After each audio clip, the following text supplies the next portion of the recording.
नमस्कार मेरे सभी प्यारे प्यारे कथा श्रोताओं को। मेरा नाम है नमित अग्रवाल। स्वागत है आपका मेरे चैनल कथावाचक में। उत्तरकांड चल रहा है और पिछली कथा में हमने पढ़ा था कि काकभुशुंडी जी जो हैं उनका गरुड़ जी से मुलाकात हुई थी और गरुड़ जी जो हैं उनसे कथा सुन रहे हैं रामायण की पूरी।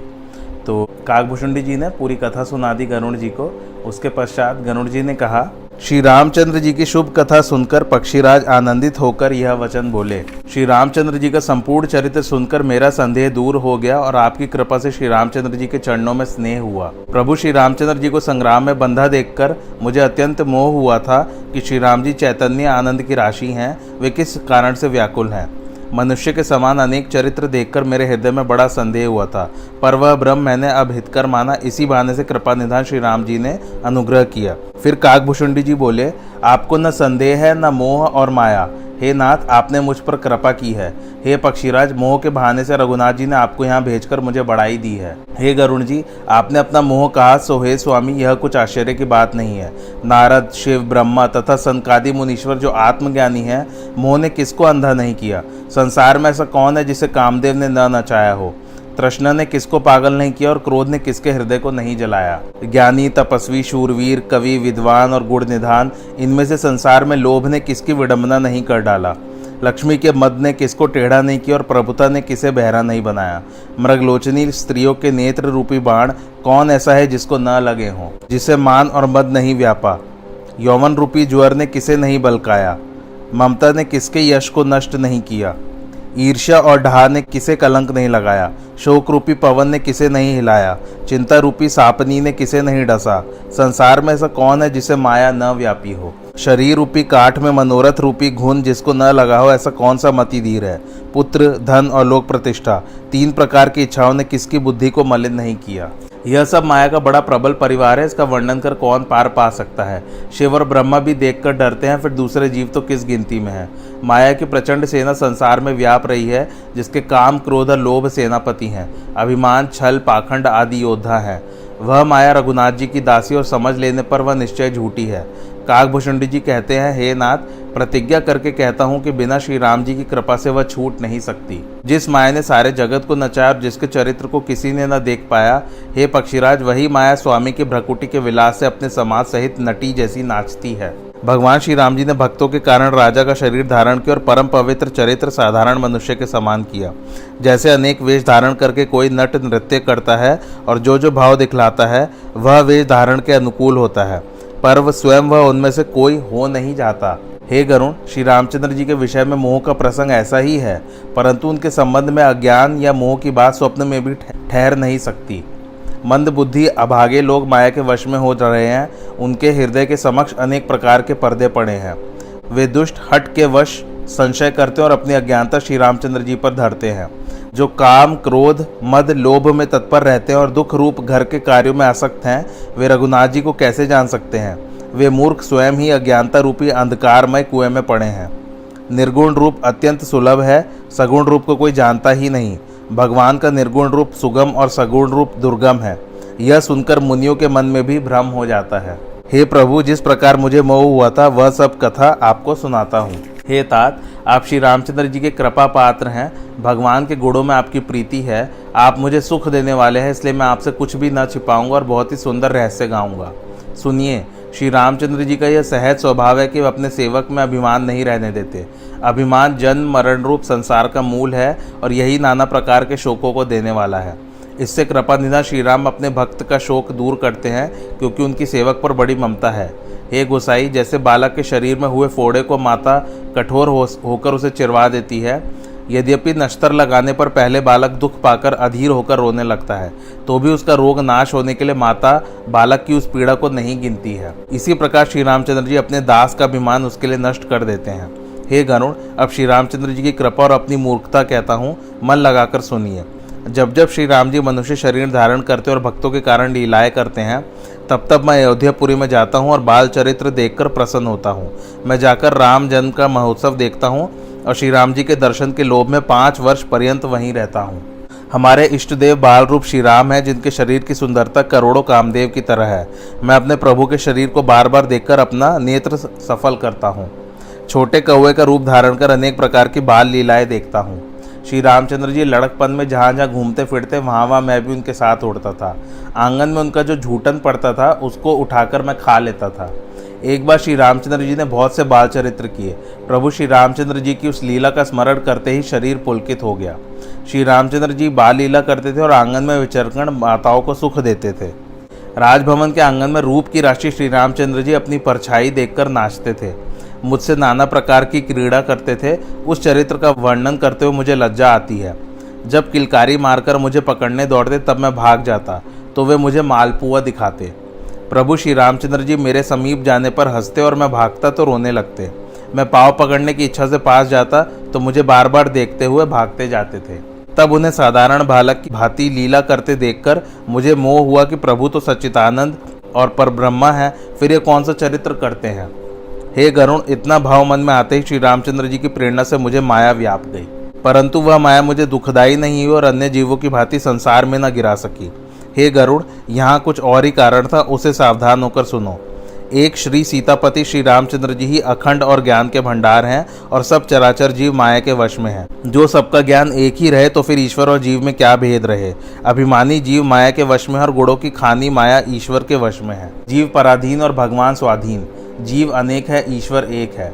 यद्यपि माया के कारण जीव और ईश्वर में भेद है, बिना भगवान के माया नहीं छूटती। मनुष्य चाहे जैसा भी ज्ञानी हो, परंतु श्री रामचंद्र जी के भजन के बिना निर्वाण पद चाहे तो वह बिना पूछ और सींग का पशु ही है। श्री राम जी मुझे भ्रम से चकित देखकर हंसे। उस विशेष चरित्र को सुनिए। उस चरित्र के मर्म को उनके किसी भाई माता पिता ने भी नहीं जाना। हाथ और घुटने के बल चलते हुए मुझे पकड़ने दौड़े। उनका शरीर श्याम वर्ण का और हाथ पैर लाल थे। गरुण जी, तब मैं भाग चलो। श्री राम जी ने पकड़ने के लिए बाहें फैलाई। मैं ज्यो ज्यो आकाश में दूर उड़ता जाता था, त्यों त्यों भगवान की भुजाओं को अपने पास देखता था। मैं ब्रह्मलोक तक गया। उड़ते हुए मैंने पीछे की ओर देखा तो हे तात, श्री राम जी की भुजाओं में और मुझ में केवल 2 अंगुली का अंतर था। 7 आवरणों को भेद कर जहाँ तक मेरी गति थी मैं गया। वहाँ भी प्रभु की भुजाओं को देखकर फिर व्याकुल हो गया। जब मैं भयभीत हुआ तब आंखें बंद कर ली। देखा तो अयोध्यापुरी में आ गया। मुझे देखकर श्री राम जी मुस्कुराने लगे और उनके हंसते ही मैं उनके मुख में चला गया। हे पक्षीराज सुनिए, उनके उदर में मैंने बहुत से ब्रह्मांडों के समूह को देखा, जहाँ अत्यंत विचित्र अनेकों लोक थे, जिनकी रचना एक से बढ़कर एक थी। वहाँ करोड़ों ब्रह्मा शिव और असंख्य तारागण, सूर्य चंद्रमा, अगणित लोकपाल, यमराज, काल और असंख्य पर्वतों सहित विशाल भूमि मैंने देखी। वहाँ अपार समुद्र, नदी, सरोवर, वन तथा नाना प्रकार की लोक रचना का विस्तार, देवता, मुनि, सिद्ध, नाग, मनुष्य, किन्नर और चारों प्रकार के जड़ चेतन जीव मैंने देखे। जो न कभी देखा न सुना था, न मन में जिसकी कल्पना की थी, वह अद्भुत चरित्र वहाँ देखा। वह किस प्रकार वर्णन किया जाए। एक एक ब्रह्मांड में 100-100 वर्ष तक रहा और इस प्रकार से अनेक ब्रह्मांडों को देखता फिरा। हर एक लोक में अलग अलग ब्रह्मा, विष्णु, महादेव, मनु और दिक्पाल थे।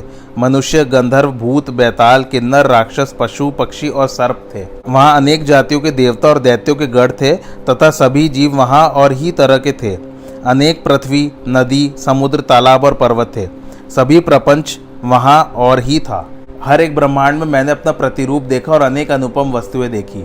हर ब्रह्मांड में अयोध्यापुरी भिन्न थी। सरयू नदी तथा पुरुष और स्त्रियां भी भिन्न थी। हे तात सुनिए, अयोध्या में दशरथ, कौशल्य थे और तरह तरह के रूप वाले भरत आदि भाई थे।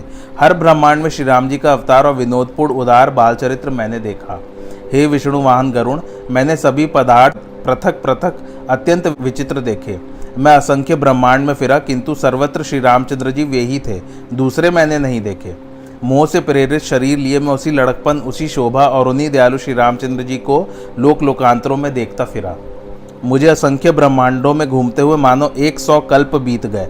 फिरता फिरता अपने आश्रम में आया, फिर वहाँ रहकर कुछ समय व्यतीत किया।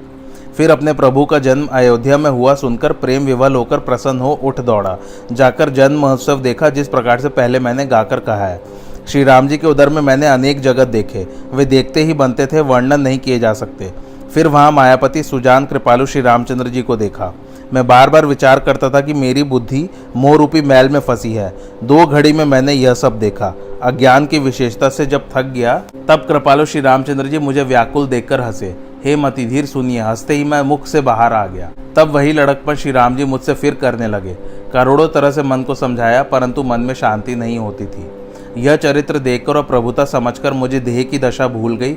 मुख से बात नहीं निकलती और यह कहकर कि हे दुखियों के परित्राण करता, रक्षा कीजिए, ऐसा पुकारता हुआ धरती पर गिर पड़ा। प्रभु श्री राम जी ने मुझे बहुत व्याकुल देखा, तब अपनी माया की प्रभुता को रोका। प्रभु ने अपने कर कमलों को मेरे सिर पर रखा। दीनों पर दया करने वाले भगवान ने कठिन दुख हर लिया। सेवकों को सुख देने वाले कृपा के राशि श्री राम जी ने मुझे मोह से रहित कर दिया। पहली महिमा विचार कर मेरे मन में अत्यंत आनंद होने लगा। प्रभु श्री राम जी की भक्त वत्सलता को देखकर मेरे हृदय में बड़ी प्रीति उत्पन्न हुई। नेत्रों में जल भर आया। पुलकित हो मैंने हाथ जोड़कर बहुत प्रकार से विनती की। मेरी प्रेमपूर्ण वाणी सुनकर और अपने दास को दुखी देखकर भगवान श्री राम जी कोमल और गंभीर तथा सुख देने वाले वचन बोले। हे काकभूषणी जी, मुझे अत्यंत प्रसन्न जानकर वर मांगो। अणिमा आदि सिद्धियां और अन्य रिद्धियां तथा समस्त सुखों की खानी मोक्ष, ज्ञान, विवेक, वैराग्य, विज्ञान और जिन गुणों को संसार ने दुर्लभ समझा है, आज मैं सब दूंगा। इसमें संदेह नहीं, जो तेरे मन में भावे वह वर मांग। प्रभु के वचन सुनकर मैं प्रेम विवल हो गया और मन में अनुमान करने लगा कि स्वामी ने तो मुझे संपूर्ण सुख देने को अवश्य कहा, परंतु अपनी भक्ति के लिए नहीं कहा। भक्ति के बिना गुण और सब सुख ऐसे फीके हैं जैसे नमक के बिना बहुत प्रकार के व्यंजन। भजन विहीन सुख किस काम का। हे पक्षीराज, इस प्रकार से विचार कर मैं बोला, हे स्वामी, यदि प्रसन्न होकर आप मुझे वर देते हो और मुझ पर कृपा स्नेह रखते हो तो मन में जो अच्छा लगता है वह वरदान मांगता हूँ। आप तो उदार और अंतर्यामी हैं। आपकी अचल और परम पावन भक्ति, जिसे वेद पुराण गाते हैं तथा योगीश्वर और मुनि खोजते हैं, परंतु आपकी कृपा से ही कोई पाते हैं। हे भक्तों के लिए कल्प तरु, शरणागतों के हितकारी, कृपा सागर और सुख के दाम श्री राम जी, अपनी वही भक्ति कृपा करके मुझे दीजिए। रघुकुल के नायक श्री रामचंद्र जी ने कहा, एव मस्तु, ऐसा ही होगा। फिर परम सुख देने वाले वचन बोले, हे काक सुन, तू सहज चतुर है, क्यों न ऐसा वर मांगे। तूने सब सुखों की खानी भक्ति मांगी। संसार में तेरे समान भड़भागी कोई नहीं है, जिसको मुनिजन करोड़ों यत्न से भी नहीं पाते, जो जप योग की अग्नि में शरीर को जला देते हैं। तेरी चतुराई देखकर मैं प्रसन्न हुआ। तूने भक्ति मांगी, मुझे यह बात अच्छी लगी। हे पक्षी सुन, अब मेरी कृपा से समस्त शुभ गुण तेरे हृदय में निवास करेंगे। भक्ति, ज्ञान, विज्ञान, वैराग्य, योग, चरित्र और प्रकट अप्रकट रहस्य, पृथक पृथक सभी के भेदों को तू जानेगा। मेरी कृपा से तुझे साधनों का कष्ट नहीं उठाना पड़ेगा। माया से उत्पन्न होने वाला समस्त भ्रम अब तुझे न व्यापेंगे। हे काकभूषणी सुनो, मुझे भक्त सदा ही प्यारे हैं, ऐसा विचार कर वचन और मन से मेरे चरणों में अटल प्रेम करना। अब अत्यंत निर्मल, सत्य, सुगम शास्त्रादिकों में कही हुई मेरी वाणी तुम सुनो। मैं तुमको अपना सिद्धांत सुनाता हूँ, सुनकर मन में रखो और सब छोड़कर मुझे भजो।